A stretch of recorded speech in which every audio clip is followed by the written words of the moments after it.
Bienvenidas y bienvenidos. Es bueno saber que, aunque estamos a kilómetros de distancia, la transmisión de Aprende en Casa 2 nos mantiene cerca. Soy su profesora de esta sesión, Esperanza Nicolasa Trejo Ángeles. Me gustaría iniciar nuestra sesión de matemáticas con la siguiente pregunta. ¿Por qué es necesario conocer la equivalencia de una medida en otro sistema diferente al que usamos? Vamos a construir argumentos para responder esta y otras preguntas relacionadas con nuestro tema. Y para esto, quiero compartir con ustedes un acontecimiento que ocurrió hace algunos años y está relacionado con la pregunta que les hice. Vamos a conocerlo mediante el siguiente audiovisual. ¡Extra! ¡Extra! En diciembre de 1998, la NASA lanzó al espacio una nave espacial que llevaba la sonda Mars Climate Orbiter, con dirección al planeta Marte. Sin embargo, al llegar a su destino, se destruyó. Su misión, que debería durar 2 años terrestres, quedó inconclusa. ¿Qué pasó? Resulta que en el primer acercamiento al planeta rojo, la nave, que tenía planeado permanecer orbitando a una altura promedio de 145 kilómetros desde la superficie de nuestro planeta vecino, se acercó de más y solo se encontraba a 47 kilómetros, una tercera parte de lo programado.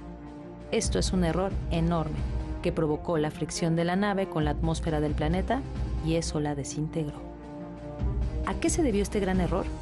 Pues aunque resulte impensable, el equipo de control de tierra usó unidades del sistema inglés para hacer los cálculos de navegación y la nave realizaba los cálculos en el Sistema Internacional de Unidades. Sí, durante el trayecto, sin ninguna referencia, no notaron nada, pero al acercarse a Marte, la fuerza de gravedad del planeta exhibió el error. Un error que costó 125 millones de dólares. ¿Qué tiene que ver el Sistema Internacional de Unidades en todo esto? En este caso, el sistema de navegación de la nave fue construido en Japón. Así que mientras una parte daba instrucciones en unidades inglesas, otra respondía en unidades del Sistema Internacional. Por eso es importante dominar el idioma de las ciencias. La terrible pérdida que ocurrió por un error en el uso de los sistemas de medidas, nos pone alertas sobre la gran importancia que tiene entender el sistema internacional de unidades y sus equivalencias en otros sistemas, como el inglés. Queda claro que hablar el mismo lenguaje matemático nos puede librar de terribles accidentes, como el ejemplo que nos mostró el audiovisual.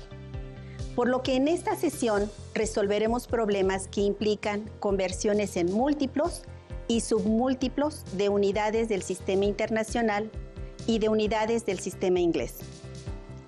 Es importante que antes de pasar al primer reto matemático, consideren los siguientes pasos. 1. Identificar los datos que se dan en el contexto del reto planteado. 2. Identificar el factor de equivalencia o la técnica que consideren adecuada para resolver el reto. Y 3. Realizar las operaciones necesarias y verificar que la respuesta tenga sentido y significado dentro del contexto presentado. Para esta sesión, recomiendo que tengan con ustedes su cuaderno, lápiz, goma, su libro de texto de Matemáticas 2 y, de ser posible, una calculadora. Si tienen discapacidad visual, preparen hojas Leyer, punzón y regleta. Si se fijan, en algunos de los materiales que les he pedido se usan medidas. Como por ejemplo, los cuadernos tienen un gramaje. Gramaje viene de gramos y corresponde a la masa en gramos de una hoja de papel que mide 1 metro cuadrado. ¿Conocían ese dato? Pongan mucha atención en todo lo que les rodea, porque las unidades de medida están más cerca de ustedes de lo que imaginan. En esta sesión haremos una carrera muy especial. Será un maratón matemático. Pero antes de iniciar con él, al igual que en una carrera deportiva, es recomendable que tengamos una preparación previa, por lo que partiremos de algunos retos matemáticos para activar nuestros conocimientos. Pongan atención al siguiente planteamiento. Marta acudió con su hijo a consulta con el pediatra y este recomendó sumar a su dieta 2 veces al día 5 onzas de avena. En la tienda, Marta vio que había envases de avena de 2.775 libras y de 22.2 onzas. ¿Cómo podrá saber Marta cuál de los envases contiene más o menos producto si no conoce esas medidas? La respuesta le ayudará a tomar la mejor decisión. ¿Qué datos identifican en la situación para responder a la pregunta anterior? Mientras registran sus respuestas, deben saber que este es un problema al que pueden enfrentar las personas que usan medidas en el Sistema Internacional de Unidades cuando encuentran productos etiquetados en sistema inglés. ¿Les ha pasado? Para dar respuesta al problema de Marta, antes debemos tener claro a qué unidades vamos a convertir, a qué tipo de magnitud consideran que corresponden las libras y las onzas, las cuales no olviden que se abrevian libras como LB y onzas como OZ. Para responder a esta pregunta, recuerden que esto corresponde a las magnitudes físicas, por lo que a la magnitud de longitud corresponden pulgada, pie, yarda y milla. A la magnitud de masa corresponden la libra y la onza. Y a la magnitud de volumen, los galones. Ahora sí, retomemos la pregunta. ¿A qué magnitud consideran que corresponden las onzas y las libras? Correcto. Las onzas y las libras son unidades de masa. Por lo tanto, son equivalentes en el sistema internacional al kilogramo o a un submúltiplo de este, como el gramo. Recuerden que la masa es la cantidad de materia que posee un cuerpo. Ahora que han recordado las unidades de masa y su equivalencia en el sistema internacional, podrían responder, ¿qué envase contiene más avena? Recuerden que uno contiene 2.775 libras y el otro contiene 22.2 onzas. Vamos a obtener las medidas equivalentes en gramos para compararlas y obtener la respuesta. Para efectos prácticos, vamos a considerar los resultados de las operaciones a 2 decimales, es decir, a centésimos. Recuerden que los resultados dependen de la precisión de la equivalencia seleccionada. Por ejemplo, podemos utilizar para una libra su equivalencia de 454 gramos o bien a 2 decimales 453.60 gramos. Continuemos con nuestro problema. Registremos los datos en una tabla. En el lado izquierdo anotamos la cantidad en libras y en el lado derecho la cantidad en gramos. Sabemos que una libra es igual a 453.60 gramos. Es nuestro factor de equivalencia. Con ello, establecemos una regla de 3. Tenemos que convertir 2.775 libras a gramos.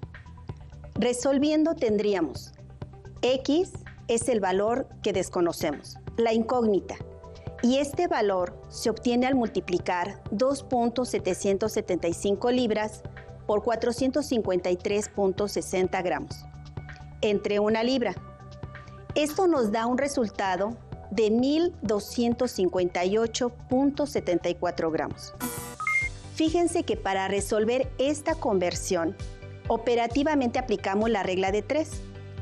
Este es un procedimiento que conocen y es uno de los métodos que podemos utilizar para convertir unidades inglesas a unidades del sistema internacional y viceversa. Ahora convertiremos las onzas a gramos. Acomodamos nuestros datos, como ya sabemos.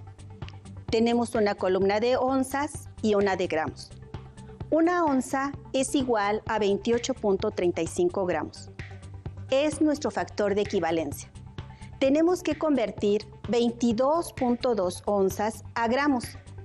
Resolviendo tendríamos 22.2 onzas por 28.35 gramos entre una onza. Al resolver, obtenemos un resultado de 629.37 gramos. ¿Qué envase contiene más avena? De libras a gramos tenemos 1.258.74 gramos. De onzas a gramos tenemos 629.37 gramos. Por lo tanto, el bote de avena de 2.775 libras contiene el doble de producto que el bote en onzas. Reto resuelto. ¿Obtuvieron el mismo resultado? Gracias a haber realizado esa conversión, Marta podrá guiarse por la cantidad y no por el tamaño del envase. ¿Han podido darse cuenta, después de resolver el reto anterior y gracias a sus conocimientos previos, que la equivalencia es una relación de igualdad entre dos cantidades? Y el factor de conversión es una expresión que relaciona la equivalencia entre dos unidades de diferentes sistemas o del mismo sistema con diferentes múltiplos o submúltiplos. Esto es lo que acabamos de hacer al resolver el reto de Marta. Pongan mucha atención para seguir aplicándolo en retos posteriores, como el siguiente. El papá de Susana es carpintero y en su trabajo utiliza clavos y tornillos de distintas medidas.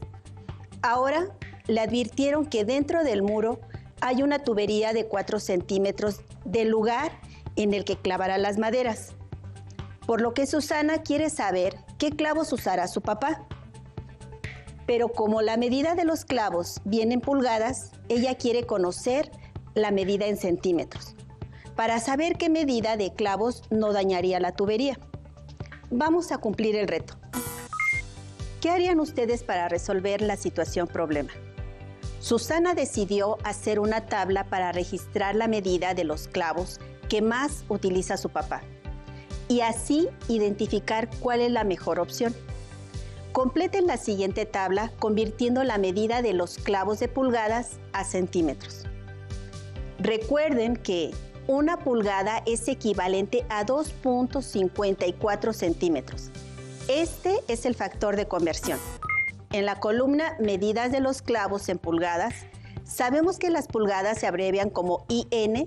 Se han registrado las medidas de los clavos que usa el papá de Susana, de los que le interesa conocer su equivalencia en centímetros: 1, media, 3/4, 1/8 y 3,5 pulgadas. Pongan mucha atención en que algunas de las medidas de los clavos vienen en fracciones de pulgada. En la columna de procedimiento se registran las operaciones que desarrollaremos para obtener los valores de la tercera columna, que será la equivalencia en centímetros, como nos lo pide el reto.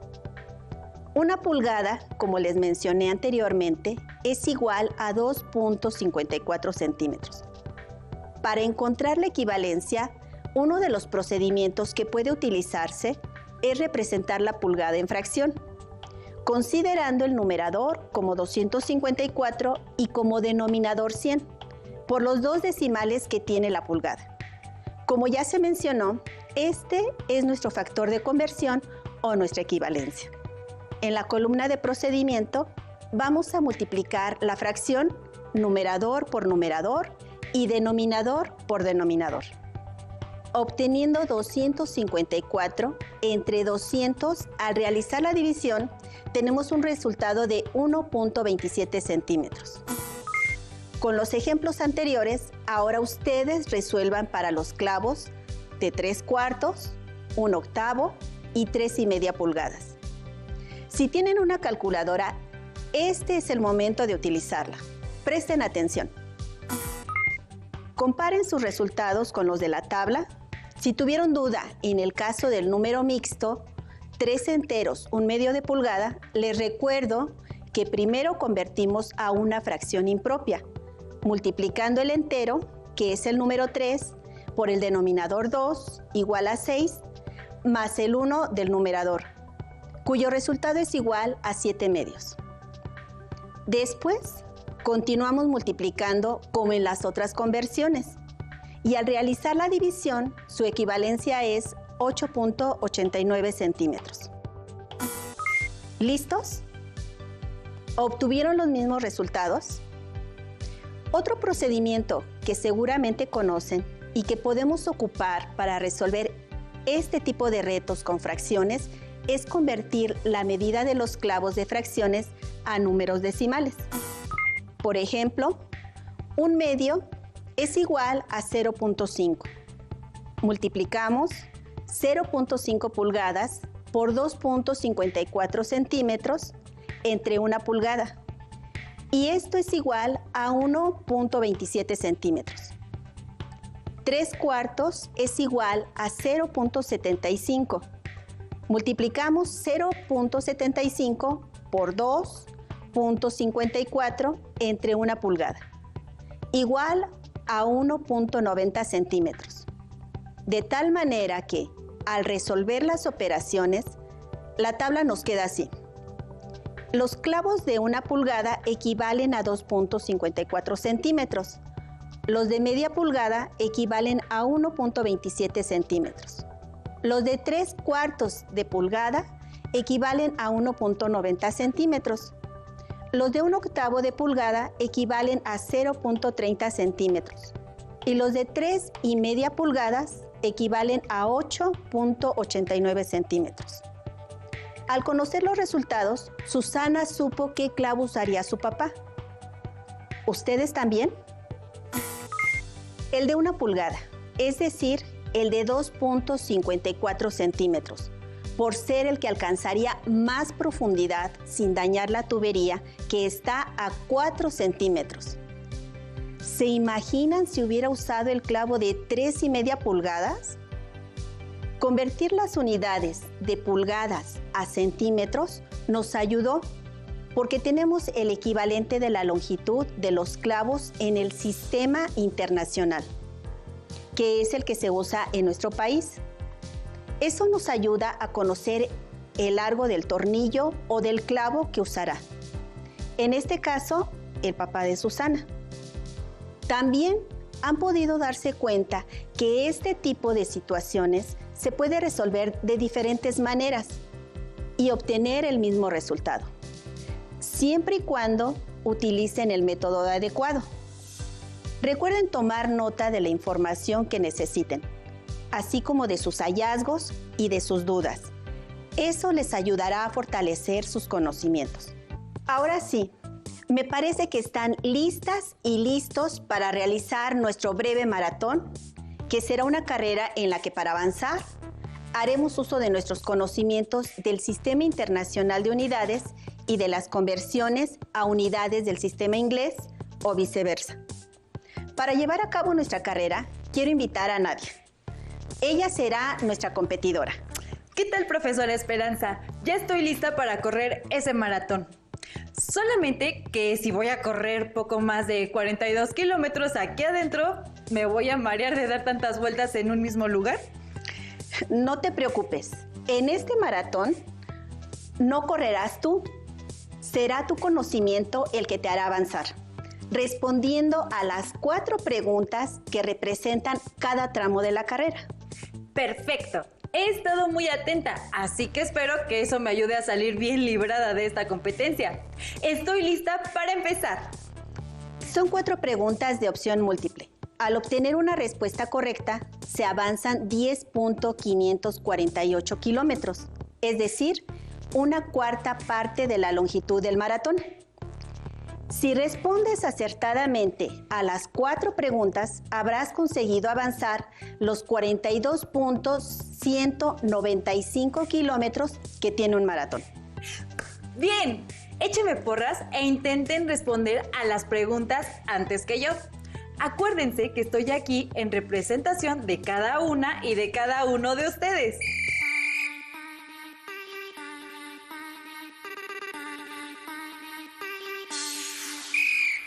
Primer tramo. En el fútbol, para realizar un tiro libre directo, la barrera debe estar al menos a 9.15 metros de la posición del balón. Entonces, ¿a qué distancia aproximada del balón ponen los jugadores la barrera? Inciso A, 9 yardas. Inciso B, 10 yardas. Inciso C, 11 yardas. 10 yardas. Pero debo confesar que esa la respondí muy rápido porque me gusta mucho el fútbol y conozco las equivalencias en ambos sistemas de medida. Muy bien. Hay datos que conocemos desde antes. ¿Por qué? Porque al ser un factor de equivalencia preciso, podemos identificarlo.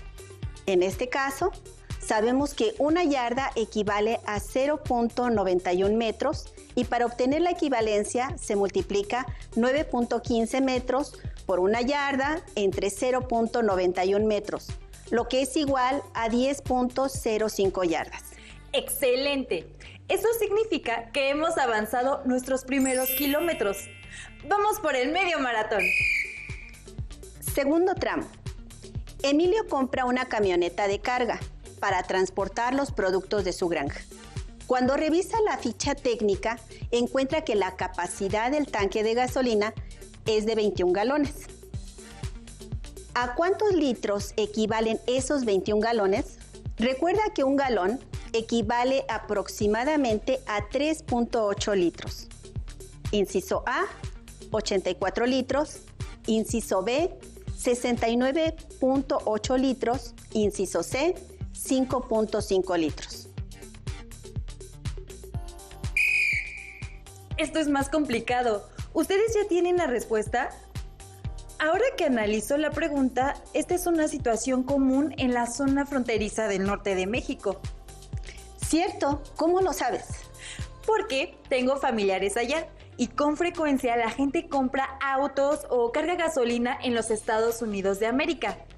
Volviendo al reto y tomando en cuenta la equivalencia, sé que no puede ser C, porque cada galón tiene un poco menos de 4 litros y tiene que ser mayor que 21. Tienes razón. No puede ser 5.5 litros. Entonces, ¿cuál será la respuesta? ¿Ustedes ya la resolvieron? Lo tengo. Vuelvo a usar el factor de conversión. Si fuera 4 exactamente, tendría 84 litros exactos. 21 por 4, pero es 3.8, entonces debe ser menos de 84. La respuesta es la B, 79.8 litros. Correcto, vas muy bien. ¿Qué tal van ustedes? ¿También llevan medio maratón o se han detenido antes de terminar la carrera? No se rindan, acompáñenos hasta el final. Vamos por el tercer tramo de nuestro maratón. Juan se va de viaje a un país en el que usan unidades de medidas inglesas. Quiere conocer su peso, pues ha estado cuidando su alimentación y se sorprende al ver que la báscula marca 110 libras. Aproximadamente, ¿a cuántos kilogramos equivale? Inciso A, 110 kilogramos. Inciso B, 80 kilogramos. Inciso C, 50 kilogramos. Voy a hacer uso del conocimiento adquirido. Una libra equivale a 0.45 kilogramos. Es decir, que lo que pesa Juan es menos de la mitad de 110 kilogramos. Vas muy bien. Estás aplicando los datos e identificando el valor de equivalencia. Y ya estás pensando en la operación que le dará sentido a la respuesta dentro del contexto planteado. ¿Tienes la respuesta? Son aproximadamente 50 kilogramos. Es decir, que la respuesta es la del inciso C. Efectivamente. La meta empieza a dibujarse y estás muy cerca de ella. ¿Listas y listos para acompañar a nuestra maratonista en la parte final de la carrera? Profesora Esperanza, debo confesar que nunca pensé en correr un maratón. Y ahora que lo estoy haciendo, gracias a los conocimientos que he adquirido en la sesión, me da mucha emoción verme tan cerca de la meta.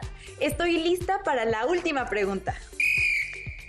Fue en los Juegos Olímpicos de Londres de 1908 que se determinó la distancia que ahora se corre en un maratón. Desde entonces, 42.195 kilómetros es la distancia oficial de este. Si lo corrieras en un país con sistema inglés, ¿cuál sería el equivalente de la distancia en millas? Inciso A, 2.62 millas. Inciso B, 26.2 millas. Inciso C, 262 millas. Muy bien, hay que hacer uso de las anotaciones. Primero, recuerdo el dato de la tabla que mostró al inicio. Una milla igual a 1.609 kilómetros. Eso descarta de inmediato la respuesta de la opción A. Entonces, 42.195 kilómetros, ¿a cuántas millas equivale? Para saberlo, multiplico 42.195 kilómetros por una milla, que es igual al mismo número, y divido el resultado entre 1.609 kilómetros. 26.2 millas. La respuesta correcta es la del inciso B. Felicidades, Nati. Y felicidades a todas y a todos. Corrieron muy bien el maratón del Sistema Internacional de Unidades. ¿Cómo les fue? ¿Cómo la pasaste? Profesora Esperanza, la pasé muy bien y me quedó muy claro que si analizo las situaciones es más sencillo llegar al resultado. Gracias por este aprendizaje.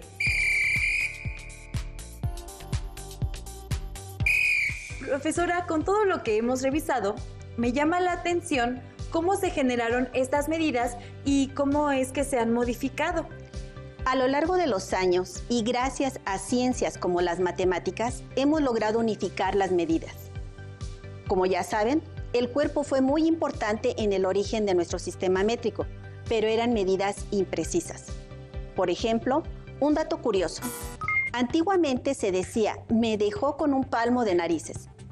Palmo era una medida.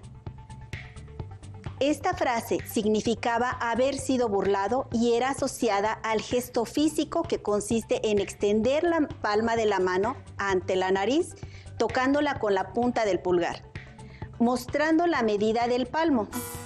Un palmo es una medida imprecisa. Ahora, gracias al estudio y a la búsqueda de precisión, hemos encontrado medidas universales que nos ayudan a comunicarnos mejor como sociedad. Exactamente, porque algo común como ahora lo es pedir 1 litro de agua o conocer la distancia exacta que hay de un lugar a otro, antes era impensable. Así es.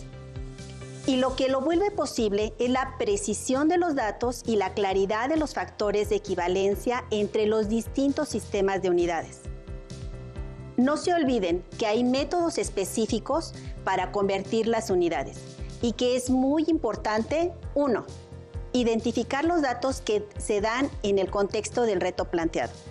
2, identificar el factor de equivalencia o la técnica que consideren adecuada para resolver el reto.